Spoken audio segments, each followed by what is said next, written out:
Growing up, my sister Emily and I were inseparable. Despite being 2 years apart, we shared an uncanny bond that was the envy of many. Emily, with her golden curls and radiant smile, was the epitome of femininity.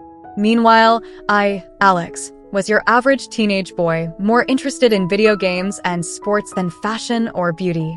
Our relationship took an unexpected turn one summer when Emily, having developed a keen interest in makeup and fashion, proposed an idea that seemed outlandish at the time. She wanted to give me a makeover, just for fun. Initially, I resisted the idea, but her enthusiasm was infectious. After a week of persistent pleading, I finally gave in, agreeing to let her transform me for one evening. "Trust me, Alex, it'll be hilarious," she promised, her eyes twinkling with excitement. "No one has to know but us." The day of the transformation arrived, and Emily set up a makeshift salon in her room. It was a whirlwind of brushes, powders, and clothes. She started by plucking my eyebrows, an experience that was far from pleasant. Then came the foundation, concealer, and an array of eyeshadows. I sat there, trying to suppress my discomfort as she meticulously painted my face. Next, she tackled my hair. With the help of a wig that matched her own blonde locks, she styled it until I looked like a younger version of her. Finally, she handed me a dress, one of her own, and instructed me to put it on. The fabric felt strange against my skin, but I complied, curious about the outcome. When she finally let me see myself in the mirror, I was stunned. Staring back at me was not Alex, the boy who loved soccer and action movies, but a girl who looked strikingly similar to Emily. I couldn't believe my eyes. The transformation was so thorough that I doubted even our parents would recognize me. "See? I told you it would be fun," Emily exclaimed, clapping her hands in delight. "You look amazing, Alex."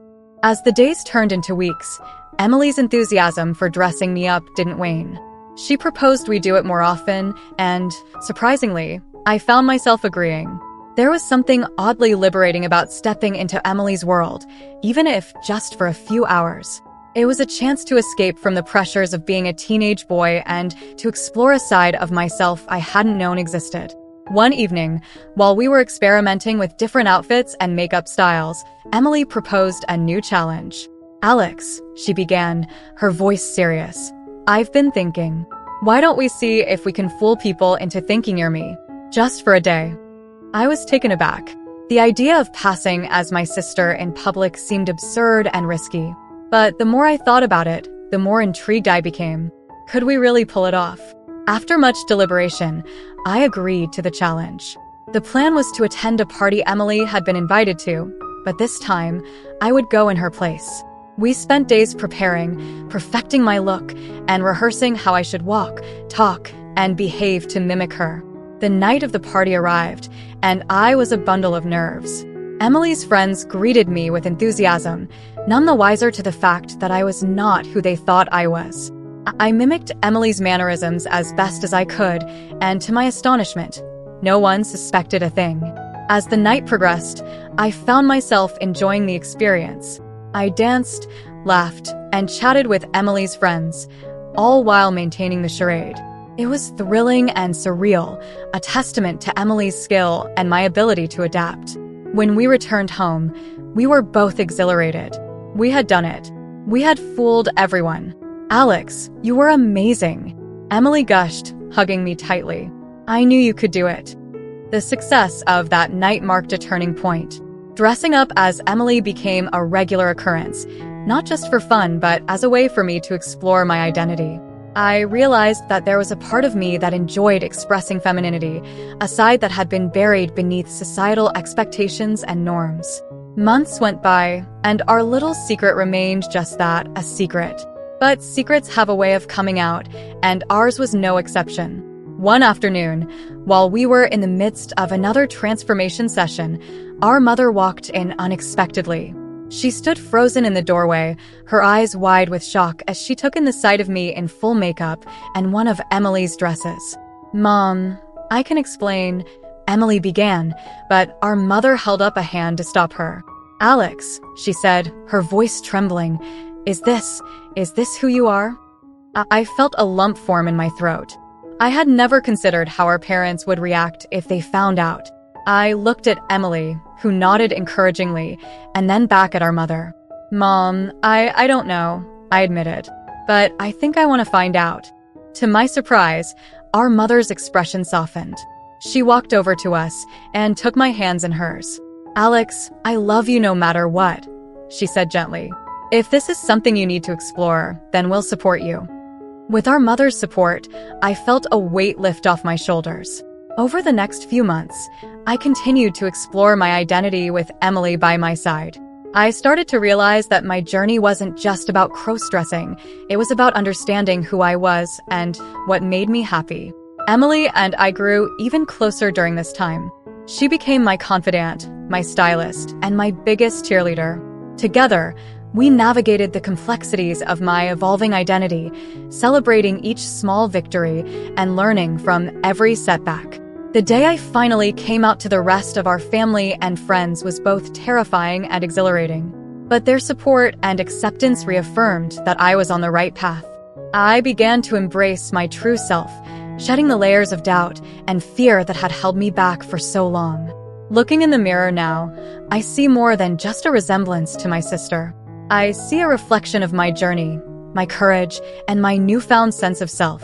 I am still Alex, but I am also so much more. And for that, I will always be grateful to Emily, my sister, my guide, and my best friend. The journey of self-discovery continued to unfold in ways I had never anticipated. With Emily and my family's support, I felt emboldened to venture further into this new chapter of my life. I decided to start hormone replacement therapy, HRT, a decision that was both daunting and exhilarating. Emily was right by my side at every doctor's appointment, offering her unwavering support and encouragement. The changes were gradual but profound. My features softened, my skin became smoother, and I began to see the person I felt I was on the inside reflected more accurately in the mirror. Each step brought me closer to feeling at home in my own body. Emily and I spent countless hours experimenting with new makeup techniques that suited my changing face and shopping for clothes that made me feel confident and beautiful. School was a different challenge altogether. While I had my family's support, the outside world was not always as understanding. I decided to take a bold step and come out to my classmates and teachers. The response was mixed. Some were supportive, others confused, and a few were openly hostile. But through it all, Emily stood by me, helping me navigate the difficult moments and celebrating the victories, no matter how small. One of the most memorable moments was the day of the school dance. I had been hesitant to attend, fearing judgment and ridicule. But Emily insisted that I shouldn't let fear hold me back. Together, we picked out a stunning dress, a soft, lavender gown that made me feel like a princess. She styled my hair and did my makeup, ensuring that I felt nothing short of amazing. Walking into that dance was one of the scariest moments of my life. But as I stepped onto the dance floor, something incredible happened. My friends, the ones who had stood by me, cheered and surrounded me with warmth and acceptance. We danced, laughed, and for the first time in a long while, I felt free. As the months passed, I grew more comfortable in my identity. Emily and I continued our traditions of makeup sessions and shopping sprees, but now they were more than just fun activities. They were a celebration of my authentic self. I also found a new passion, advocating for transgender rights and supporting others who were on similar journeys. Emily and I started a support group at school, creating a safe space for other students exploring their identities. Graduation was a bittersweet milestone. Emily and I had always done everything together, and the thought of parting ways for college was daunting. But we knew that our bond was unbreakable, no matter the distance. On the day of the ceremony, as I stood in my cap and gown, I reflected on how far I had come. Emily's influence and support had been instrumental in my journey, and I was ready to face the world as my true self. Before we parted ways for college, Emily and I took one last trip together, a road trip to the beach, a place that had always been our sanctuary. We spent the days lounging in the sun, reminiscing about our shared adventures and dreaming about the future. On the last evening, as the sun set over the ocean, Emily turned to me, her eyes filled with pride and love. "Alex, you've become an incredible person," she said softly. "I'm so proud of you." Tears welled up in my eyes as I hugged her tightly. "I couldn't have done it without you, Thank you for everything." As we sat there, watching the waves crash against the shore, I felt a deep sense of gratitude. Emily had not only helped me discover who I was, but had also shown me the power of unconditional love and support. Our journey was far from over, but I knew that whatever the future held, I was ready to face it with confidence and pride. Thank you so much for watching till now. It means the world to have you here. This community is all about empowering each other and celebrating the incredible journeys of everyone on their path to living authentically. If you're ever feeling lost or alone, remember you have a whole family here for you. Hit that subscribe button, smash that like button, and let's keep inspiring each other, sending you all the love and strength in the world. Until next time, live your life by your rules.